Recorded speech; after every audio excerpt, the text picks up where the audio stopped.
Hello, bienvenue chez Lady Corner. C'est Cédric et dans cette vidéo, je vais vous présenter notre sélection pour ces fêtes de fin d'année. Ce qui nous a marqué tout au long de ces années, des retours éventuels et tout ça par catégorie. On va commencer avec la catégorie enfants, avec trois très chouettes jeux qui m'ont vraiment bien plu cette année-ci. On va commencer par le Prince des ours. Le Prince des ours, c'est une espèce de pêche au canard avec des objectifs où les enfants vont devoir simplement pêcher des poissons de couleur pour réussir leurs objectifs et pour aller satisfaire le Prince des ours. C'est super ludique, le matos est à tomber par terre avec les mini cannes à pêche, avec ce plateau qui tourne et tout. C'est vraiment du grand art qui a été fait sur ce jeu. Un autre jeu, c'est Clé Magique. Là aussi, un matériel de grande qualité là-dessus. Donc c'est une espèce de stop ou encore où les enfants vont devoir savoir où s'arrêter pour des clés qui vont ouvrir un coffre. Et donc il y a bien entendu qu'une seule clé qui ouvre un coffre où il y a toutes des pierres précieuses dedans. Donc c'est pour les 5 ans celui-là. De même que le Prince des ours, c'était aussi pour les 5 ans. Donc ce qui est frappant, c'est dans ce format de boîte où le matériel est vraiment de top qualité, c'est le prix qui est très abordable sur ce jeu, pardon. Pour les 6 ans, un jeu coopératif, ce sera Dodo. Et là, la prouesse technique, c'est dans cette balle qui avance vraiment au ralenti. Ça, c'est quand même du grand art qui a été fait.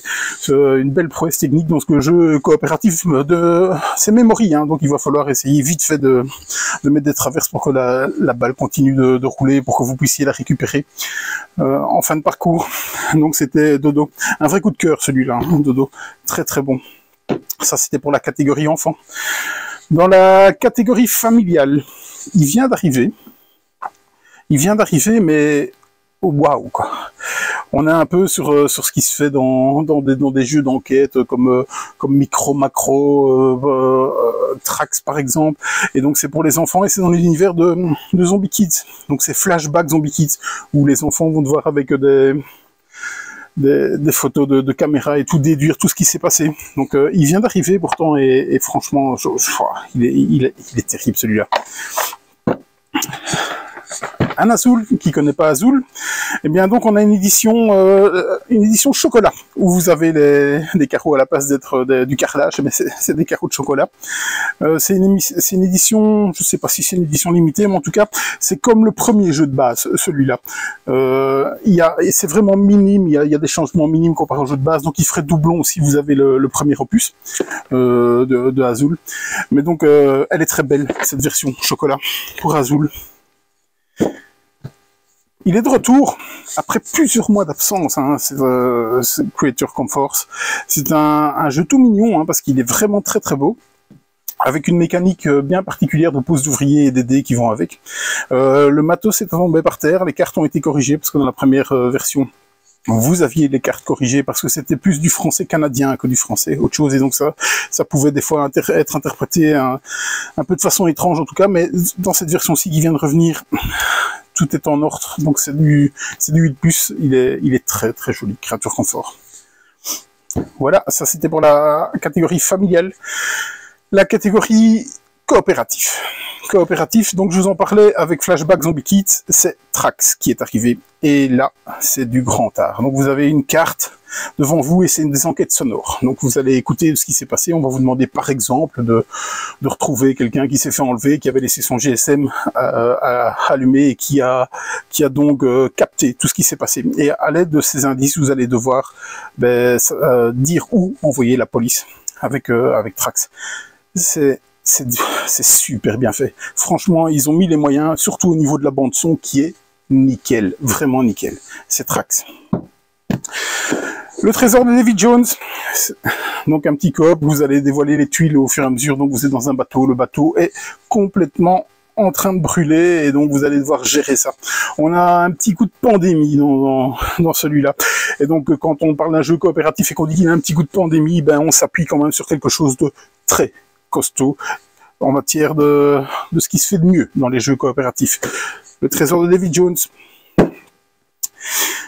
Extinction, là aussi on va retrouver des petits marqueurs de pandémie. On est un peu dans dans l'actuel, hein, avec les déforestations, avec les disparitions animales, et donc vous allez devoir préserver vos espèces qui sont soit de l'éthique, soit de l'épanda, soit de l'éloutre en fonction de ce que vous jouez. Il y a 2 boîtes différentes. Ici, c'est la boîte Panda, qui est une boîte dite limitée. Vous avez la boîte Tea qui est exactement la même, sauf que la pochette diffère, mais sinon au niveau du matériel et du gameplay, c'est exactement la même chose. Donc Extinction, c'est pas facile. Franchement, on sent vraiment la pression de cette déforestation qui avance vers vos espèces. Il va falloir faire des choix et bien coopérer. C'est très très chouette Extinction. Franchement, j'ai eu l'occasion de le tester. Et c'est du beau travail. Il tourne bien dans toutes les configurations, même en solo, il tourne bien. C'était la catégorie coop. On passe à la catégorie stratégie, avec un jeu qui se démarque tout particulièrement, c'est Précognition. Pourquoi? Une grande flexibilité dans le jeu. Donc vous allez pouvoir le jouer en coop ou en affrontement. Enfin, c'est pas spécialement de l'affrontement, quoi. Le matériel est super beau et le jeu est méga top. Je me suis fait expliquer chez mes grossistes, pas encore eu l'occasion de le jouer, malheureusement. J'espère vraiment y remédier incessamment sous peu. La période est un peu hard pour l'instant, mais il est toujours dans ma to-do list et il est en tête de ma to-do list en tout cas parce que ça m'a vraiment donné envie à l'explication que j'ai reçue chez mon grossiste. Précognition, je le trouve assez beau en plus. Il est revenu après des mois d'absence et c'est Almanac. Là, c'est Scott Almes qui est aux manettes de jeu. On va en parler un peu plus tard de Scott Almes.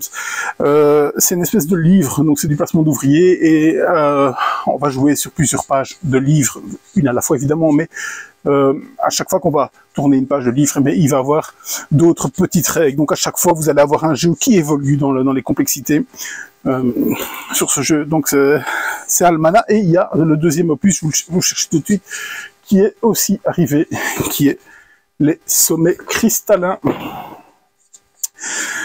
Il vient d'arriver aussi, mais vraiment tout particulière parce que la promesse est extrêmement belle. Donc si vous me suivez dans les vidéos, vous savez que je sais pas spécialement mon type de jeu, mais je me suis fait expliquer par Sébastien Dujardin, donc le patron de Pearl Games, c'est Times of Empires. La promesse est belle, pourquoi? Parce que on est sur un jeu de civilisation en temps réel, timé avec des sabliers. Donc un jeu de civilisation, généralement, vous êtes parti pour 4, 5, 6 heures dans ce genre de jeu. Et bien donc dans ce jeu, il devrait durer à peu près 1 heure parce que vous allez avoir le temps de s'habiller en plusieurs sessions et pour faire des actions. Donc il y a eu un gros travail qui a été fait au niveau des sabliers et comme je l'ai promis à Laurent, je vais le tester, bien entendu. En tout cas, généralement, Pearl Games fait des jeux de qualité. Ça m'étonnerait qu'il en soit autrement. C'était la partie coopérative. Stratégie, pardon. On passe dans la partie ambiance avec un paquet de chips. Il est là depuis plusieurs mois et ça cartonne, vraiment. C'est tellement top, le packaging attire l'œil, le prix est top, le format de jeu est top. Et donc vous allez parier sur vos contrats. Et le petit twist qui est vraiment génial, c'est qu'à un moment donné, vous allez dire ce contrat-là, je le fais pas, et celui-là, je l'ai fait. Et si jamais dans le contrat que vous avez écarté, en disant je le fais pas, vous arrivez à le faire, vous avez des points négatifs. Très chouette. Bag of chips. Il a attiré mon attention aussi parce que c'est sur les livres illustrés de Jules, justement Jules qui a fait les graphismes de cette boîte. C'est Silex and the City. Et dans Silex and the City, vous allez devoir jouer des cartes simplement, mais c'est assez très simple. Hein. Donc il y a une carte 5, vous devez mettre au moins une valeur de 5. Il va falloir ne pas être éliminé et rester en course le plus longtemps possible. Dans Silex and the City, déjà il y a un chouette jeu de mots sur le titre. C'est chez les potos de Beer Games, c'est Battle Fries, où vous allez devoir tremper des frites dans votre sauce, dans de la sauce. Et donc, ce jeu est un peu comme un exploding kitten où vous prenez votre cerveau, vous le posez et simplement, vous passez un bon moment entre potes et vous rigolez. Donc, Battle Fries, ça, c'était la catégorie ambiance. On passe à la catégorie duo. On va commencer par un énorme coup de cœur qui est District Noir. Très chouette jeu de timing à 2, donc bien entendu pour un duo. Très chouette jeu de timing où vous allez devoir jouer des cartes, tenter votre adversaire pour qu'il les prenne pour faire des collections et avoir des majorités. C'est très simple au niveau des explications, mais quelle finesse de jeu, à savoir quand est-ce que je prends, quand est-ce que je tente mon adversaire, je vais essayer de le tenter pour pouvoir mettre des cartes plus fortes derrière et me goinfrer derrière. Waouh, District Noir, waouh, vraiment. Quand on l'a vu arriver, on s'est dit pourquoi? Pourquoi? Parce que le jeu Splendor, qui est un énorme classique de Marc-André, tourne très bien à deux, et donc Splendor Duel, donc pourquoi? Donc j'ai eu l'occasion de le tester, et franchement ça tourne pas mal du tout, hein. Les marqueurs de Splendor, ils y sont. Les 3 conditions de fin de partie, ça c'est déjà très très bien, ça relève le jeu. Ces espèces de... je ne me rappelle plus, les espèces de parchemins qu'on donne aux adversaires pour qu'ils puissent avoir un petit bonus. C'est juste top. Cette tension qu'il y a sur les perles. Donc, il y a la patte de Bruno Catala dedans. Ce qu'il y a de bien dans ce format-là, c'est qu'on n'est plus sur une boîte pleine de vide, parce que Splendor, le format était un peu grand pour ce qu'il y avait dedans. C'est Splendor Duel. Il est sur ma table depuis trop longtemps pour que je le teste, Twist Fables. Il est revenu aussi après quelques mois d'absence. C'est, semble-t-il, être le jeu de deck building. Donc vous allez, bien entendu, affronter vos adversaires là-dedans, dans Twist of Fables. Et mais que dire? Je pense que tout le bruit qui a été fait sur ce jeu est justifié, et je ne demande qu'à me faire mon avis. En tout cas, gros jeu qui est sur celui-là, dans ce jeu de deck building. C'était la catégorie duo. La catégorie solo, on a vu l'émergence des Bottenshy qui ont été localisés par Matago. Bottenshy, c'est ces petits jeux de 18 cartes que l'on retrouve en format duel, coopératif pour 2 ou 3 joueurs, et en format solo. Et en format solo, évidemment, il y en a 2 qui se démarquent très fort, dont Au Griffon Fonfon, qui vient d'arriver, où vous allez devoir gérer une auberge et un bar avec des clients qui soit aiment la bagarre, soit qui sentent mauvais, soit qui font du bruit. Et donc tout ce beau monde n'arrive pas à cohabiter ensemble, et vous allez devoir essayer d'arriver jusqu'au bout des 18 cartes. Et ça, rien que ça, c'est déjà bien retors. Bien entendu, vous allez être tributaire du tirage de cartes. Mais c'est super plaisant. Une partie dure à peu près 10 minutes, à peu près. Et il y a des fois, ça chauffe, quoi. Ça chauffe très fort. Au Griffon Fonfon, je vous parlais de Scott Almes. C'est Scott Almes. L'île des prédateurs, aussi un Bottenshy, aussi de Scott Almes. Là, vous allez devoir, avec des prédateurs, simplement manger selon la chaîne alimentaire, et donc vous allez déplacer vos prédateurs selon un schéma bien défini, et chaque prédateur aura des petits pouvoirs une fois qu'il aura mangé. Et donc le fait d'arriver à 3 prédateurs est déjà somme toute assez simple, mais arriver à ce qu'il ne reste qu'un seul prédateur, là vous allez vous triturer le cerveau. C'est encore du grand art que l'île de prédateurs. Je l'ai mis dans les solos, il vient d'arriver, il est arrivé la semaine passée. J'ai mis dans les solos, et pourtant, c'est un jeu de 1 à 4 joueurs, il me semble, je vais essayer de trouver, ouais c'est ça, de 1 à 4 joueurs. C'est Turing Machine. Quand vous jouez à Turing Machine, la première chose que vous vous dites, c'est « Waouh, waouh, quel travail qui a été réalisé là-dessus !» Ils ont dû en passer des heures, quoi. Pourquoi en solo? Chez joueur multi, ça tourne, clairement. Mais où est la valeur ajoutée, je n'en sais rien. J'ai joué en solo, c'est génial. C'est génial. Je pense que si vous allez un peu sur Facebook pour l'instant, c'est un peu le jeu inévitable qui est Turing Machine. Très beau boulot qui est Turing Machine. C'était la catégorie solo. Dans la catégorie Roll and Ride, Flip and Ride, bref, Truc and Ride, parce que maintenant, tous les qualificatifs sont bons et on en a de plus en plus. Il vient d'arriver le 4e opus de la famille Tréfuté, c'est Tréfuté Forever. A été annoncé comme étant le meilleur de la saga. Je ne sais pas. Je ne sais pas si c'est le meilleur de la saga, parce que j'ai une grande affection pour le premier. Mais celui-ci est quand même super bon. Les quartiers sont méga puissants. Et on en ressort avec une frustration en disant « j'ai pas poussé le quartier à fond, mais d'un autre côté, je devais quand même pousser un peu les autres pour avoir un peu de points. » Ça, c'est du grand art. Donc Tréfuté a encore réussi à se réinventer, et c'est du super bon. Si vous connaissez pas Tréfuté, foncez, parce que c'est vraiment le meilleur jeu de Roll and Ride, je pense. En tout cas, Tréfuté Forever, c'est le 4e opus. Metroid, quand je l'ai vu arriver, je m'étais dit Next Session London. Non, rien à voir. Juste le temps.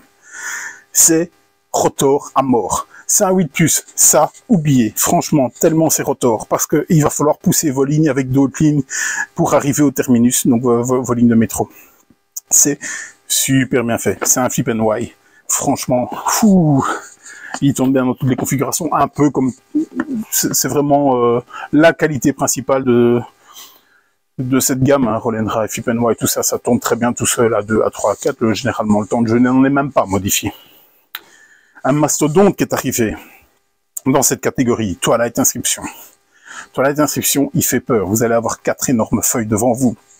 Mais c'est pas si complexe que ça. Franchement pas.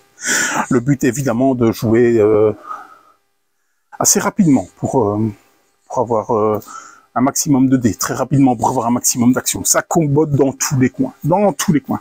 Je mets ça, j'ai ça, wow, dans tous les coins. C'est du très, très grand art. Il n'est pas donné par contre. Il y a quand même du matos à l'intérieur. C'était la catégorie Roll and Flip and Wide. On va bouger. Donc ça va bouger un peu la caméra. Donc venez avec moi si tu veux bien prendre la caméra, s'il te plaît. Il nous reste 3 catégories à voir. La catégorie 18+. 18+. On va commencer par mes amis sons. Ça, je l'affectionne tout particulièrement. 2 équipes, un arbitre, vous allez vous substituer à Google. Généralement, quand vous allez sur Google, vous commencez à taper et Google finit généralement ce que vous êtes en train d'écrire. Généralement, c'est pertinent et parfois rien à voir. C'est exactement ce qui se passe dans le jeu. Vous vous substituez à Google. Google, c'est l'arbitre. C'est topissime. On est dans la catégorie 18+. Red Light, c'est sponsorisé par un site X. Et donc, vous êtes à la tête d'une maison de production de films X. Et tous les coups vont être permis pour recruter des acteurs et ce genre de choses, des actrices, avoir des contrats et tout ça. Les illustrations sont déjà méga top et le système de jeu est bien retors. C'est Red Light. Shoot It Makara. L'auteur était venu nous présenter en magasin lors d'une soirée jeu. Et lors de cette soirée jeu, il m'a fait tester son jeu. J'ai tout de suite été emballé. Il y avait plein de tables de jeu. J'ai été trouver une table de jeu, vous voulez pas le jouer. Et donc la première table de jeu, elle a joué. Les autres tables attendaient pour leur jouer. Et la première table attendait que les autres aient fini pour leur jouer. C'est super simple ce qui se passe dans Shoot It Makara. C'est un 18+ parce que c'est un jeu de gage, on pourrait dire. Vous pouvez l'adapter aux enfants parce qu'il n'y a absolument rien qui pourrait heurter les enfants. Mais bien entendu, il faudra modifier le gage, évidemment. C'est super malin. L'auteur est super sympa. C'est un jeu espagnol. C'est Shoot It Makara.